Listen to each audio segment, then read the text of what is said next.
Coca-Cola, le leader mondial de la limonaderie, se sent bien en Côte d'Ivoire. Alexander Cummings, vice-président du groupe, est venu féliciter le Premier ministre Daniel Kablan-Duncan pour l'amélioration du climat des affaires dans le pays.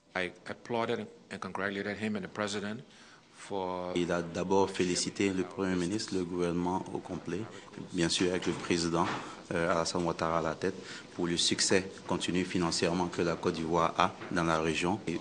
L'environnement économique favorable, en tout cas en Côte d'Ivoire, a vraiment permis au business de Coca-Cola de croître en Côte d'Ivoire.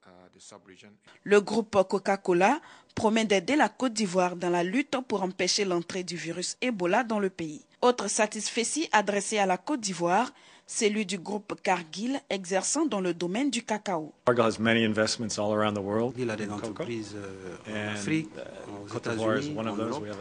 Et donc Cargill examine la question du cacao de manière globale, regardant tous les différents aspects. Et pour le moment, ils sont vraiment très satisfaits. Ils sont satisfaits des réformes qui ont été mises en œuvre par le président de la République, le gouvernement, pour faire en sorte que vraiment le cacao se développe. La Côte d'Ivoire dispose donc d'un attrait réel et il ne laisse pas indifférent le Marlins Group. Conduit par Diane Waston, femme politique reconvertie dans les affaires, cette entreprise veut investir dans la transformation des déchets solides en gaz.